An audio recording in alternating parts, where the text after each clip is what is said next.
Hello. I'm going to put a caveat here that I'm going to be very blunt in this particular blog. Not that I'm not always blunt, but this might be a little more so.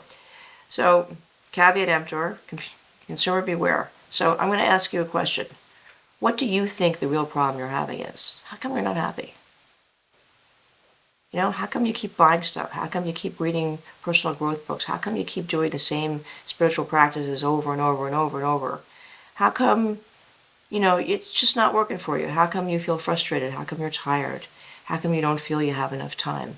Well, it's really interesting. I've been a coach for 25 years, and I'm also my own worst student, so I've learned much more from having to fix my own problems as well. And what I'm going to say here is that I really discovered that there really is only one problem, which is not going to make me popular with many industries that try to sell you things to help you, but I'm going to tell you anyway. So here's what's going on. If you're not self-accepting, meaning that you can be with your whole self, even the parts that you don't like, and accept yourself for all the things that you are or not, nothing from the outside can solve the problem that you're having. Nothing. So, if you take that to heart, and you understand that the problem, this is the good news, the problem is not you. The problem is that from birth, we were all programmed to feel this way. And occasionally you have people who escape because they've done spiritual growth things as kids, or they're just naturally very powerful. But most of us are taught to have a certain amount of dismay, if you like, and dislike for ourselves, and to never feel that we're doing well enough, and that no matter how well we do, we could do better. And yada, yada, yada. You can make your own list. But what I'm going to tell you is that none of this is you. This is big. This is something that's been installed. And for those of you who like science fiction and saw The Matrix, you'll remember that they get Neo in that room, and when he won't cooperate, they put this metal bug down him, which requires quite a lot of work to get out of him. Well, this conditioning, this inner critic that we accept as being part of ourselves, is not in fact ourselves at all. It is something that was installed. And why would your loving parents install that in you? Because it was installed in them, and it was installed in the grandparents.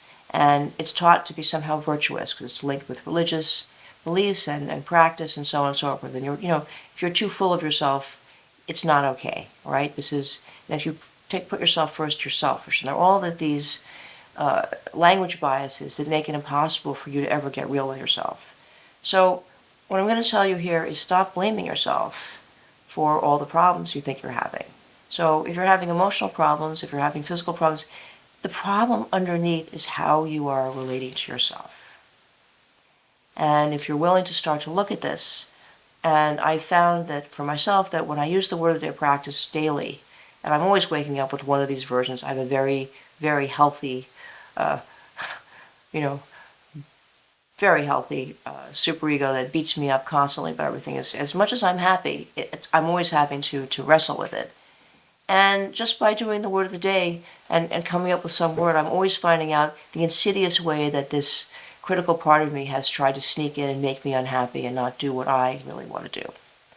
So if this interests you and you'd like to solve the real problem you're having, please join the conversation on LinkedIn and other various social media and see if you can get this straightened out. Thank you.